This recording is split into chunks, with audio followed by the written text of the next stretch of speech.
So Hime is going to be going on raid up in about a day, and then she'll have a solo raid up the day after that over on JP because of the current event going on over there. And I thought I'd be like, hey, let's do another video on Hime and just talk about why she's good, because I did one about a year ago, but obviously the reach that I have is a bit bigger now, so I thought I'd go ahead and do another video and just kind of talk about her and whether or not she's worth summoning for or not. But before we begin, if you could give your boy a like and subscribe, as it's going to help us on our road to 10K, it would be greatly appreciated. I upload FGO content on the daily, so if that's something that you are interested in, be sure to give your boy that like and subscribe. Now with that being said, let's go ahead and look at Hime's kit. Now her hits are actually quite good, although I don't know how much that really matters because, spoiler alert, she is a support type unit. Which I will say that I'm really loving the idea that we're getting supports that are no longer casters, because it gives our team more diversity and it lets us kind of tackle these challenge quests in new ways. Because in the past,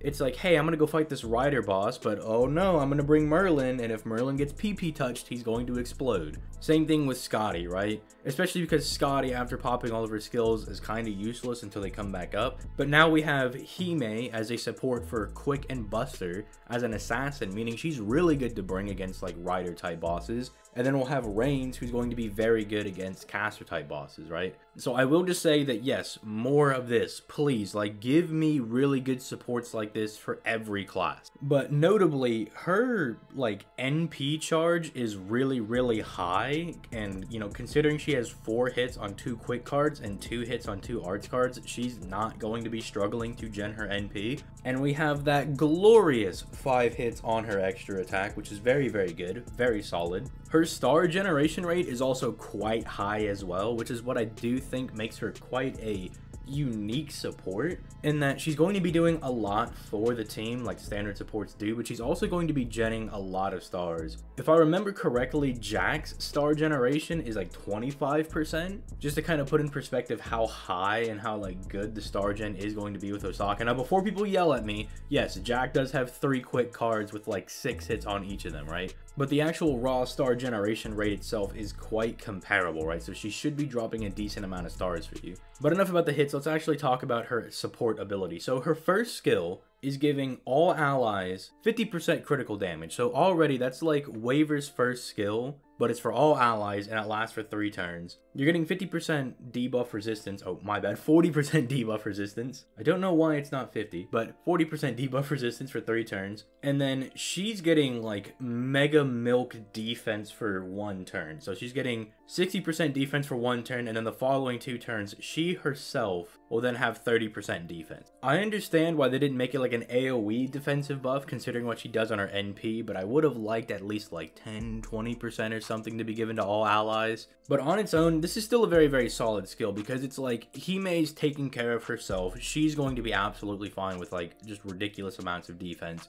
especially when combined with her NP. And then she's kind of taking care of all of the allies by giving them really solid amounts of crit damage, and then taking countermeasures against them being like stunned, having their attack lowered, having them being charmed or something like that. That's all really good. I know people probably don't care too much for like somebody buffing debuff resistance, because they're like, oh, it's not like big damage or whatever, but it's really critical in a lot of these challenge quest fights. Like if you go into the Kama event and you've got like 100% debuff resistance, you're gonna like neg a lot of the stuff that she can do to you. And it's like at those points when you're fighting those bosses that just put on just metric butt tons of debuffs on you, that you really do appreciate this. Do keep in mind that the reason they probably don't have it at 50% is because then if you have 2 Osakas, you then have everyone just having 100% debuff resistance. So that's probably why they didn't do that. It's also why it's only 50%, because again, 2 Osakas means everybody has 100% crit damage. At that point, your 2 Osakas do become crit damage users, like they start doing ooga booga damage. So do keep in mind that that is why they do not have like, it's like, why is it not like 70% crit damage or like 100%? Why not? Power creep, right? And it's like, yeah, because it's AoE, and that means your 2 support, I almost said support casters, but support assassins are going to also be doing big crit damage, so you got to kind of watch out for that. Now, her second skill is very good. It's a targetable 20% battery with 50% crit star generation for 3 turns. They probably will buff this one next because 20% is not bad. Obviously, like people like Merlin have like 20% that they could give to the whole party. So this does seem like a little weaker in comparison because, you know, it's only 20% for one ally. So they more than likely will buff this skill in one way. They might have it further increase that ally's critical damage. They might further increase like all allies like NP by like 10% or something like that, just to kind of give it a little bit of a buff. You can also maybe see them giving like NP gain to people as well, because that's becoming something that's quite important that people care about now. So there's some potential buffs that you could obviously see this skill getting. Like this is obviously like a very, very good skill, but you can see that it does need something to kind of buff it up a little bit, because looking at her third skill, like this is really, really good, because it neuters the enemy's defense by 40% for 1 turn and then removes all of their buffs as well. So it literally just points at one person and says, you kill that dude right there. Who needs Pierce invincibility, sure hit, and who cares about solemn defense when you can just yeet all of those buffs off? Galatea's got some pretty nice 100% defense. Well, get rid of that. Who needs that, right? The only weakness I would say this skill has is that there's obviously bosses that have the unremovable types of buff where like, oh, I have like invincibility for like 10 hits but it's unremovable, or I have like 20 hits of dodge and they're unremovable. So obviously it's not useful for that. But even if they have like, I have 80% defense and it's unremovable, you're like, well, I'm just gonna cut that in half for a turn, and then, you know, you have double Osaka, you might just completely neuter their defense and then give your like main big boy some crit damage potential, and then even your 2 Osakas could do some pretty good crit damage at that point. All of these skills are also on very low cooldowns as well. They're all on like a 5-turn cooldown, so she's really, really solid for a support. But I think what really rounds out the kit is her NP, because her NP is buffing your party's max HP depending on NP level. So if you ever at NP1, everybody's getting 2000 max HP added to them, right? But if you ever at NP5, you're getting 4k max HP to all allies. And then you're also giving everybody 20% defense for 3 turns. So this is where that bonus defense on her NP is kind of coming into play. This is why she doesn't give an AoE defensive buff on her first skill, because then everybody would have like 50% defense or something, and that's like really, really broken. And then she's giving everybody 30% quick and buster performance for 3 turns from 30 to 50% depending on overcharge, which I would normally say like, well, the overcharge thing is kind of bad, you know, like we can't really rely upon it. But we're getting more and more servants now that can buff a character's overcharge. One of the ones that comes to mind is Himiko. Like Himiko on her NP gives everybody else 2 stages of overcharge. Like it's not like it was like Edison anymore. We have other characters like Kama as well who are just very solid, who overcharge people's NP. So funnily enough, if you're running something like Kama with double Hime, then you can just have like Kama buff one of the Himes to then give Kama more support back.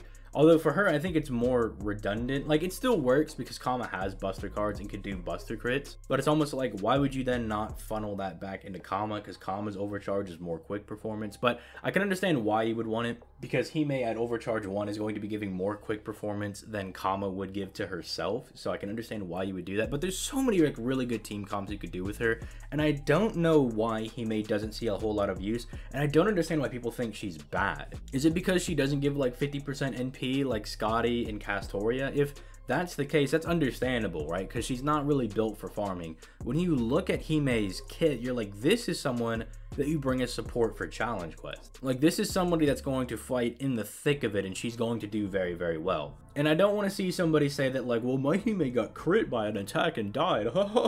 She's a bad unit. It's like, no, okay, like if we like pulled out bad RNG on like servants, then like pretty much every servant's going to be bad, right? Because like my Castoria got crit during the Galatea challenge quest the other day, and she just got obliterated. So, but she's not a bad servant, obviously. So it's the same thing. Like Hime's got a lot to work with for challenge quests, and you can really tell that if like just looking at her second and third skill, the second one more specifically, you can tell that there are buffs coming on the way. Like she does so much on the first skill and her NP, you can tell that these other 2 skills are going to get something. But even if they buff them, I'm really afraid that people are still going to say that she's going to be bad. Like if she does, like, okay, let's use like my idea.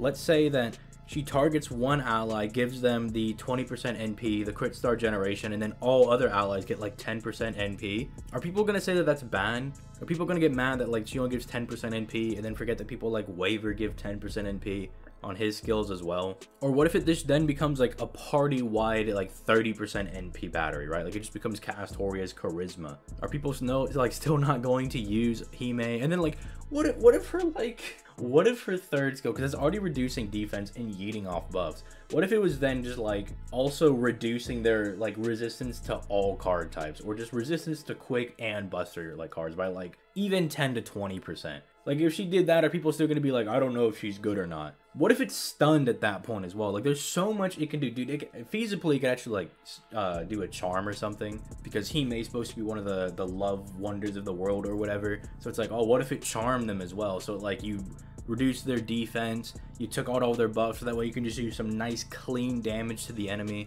but then you also lock them down for like a turn or two. Like if she did all that, are people going to be like, I don't know if she's still good or not? I don't really know. Let me know your thoughts in the comments down below. I'm pretty high on Hime. I think she's very solid, and I would do a summoning video for her if I didn't burn all of my remaining Saint Quartz on Nero Bride, because I couldn't help it. I was like, Nero's very cute, I want myself a Nero Bride, and I didn't get her, so we have instant regret. But let me know if you guys are going to be summoning for Osaka Behime. Leave this video a like and subscribe to help support your boy for the daily FGO content on our way to 10K. I have a Discord in the description. I'm going to be updating that link more often because I'm getting a lot of people saying that the link is not working, so I'll probably just make a new link every day or something. So if you want to come talk to me or other people about like FGO and all that good stuff, you can come down to that Discord and, you know, chill with the boys. But with all that being said, I'm going to go ahead and get out of here. You guys have yourselves a nice day. Peace. Late, guys.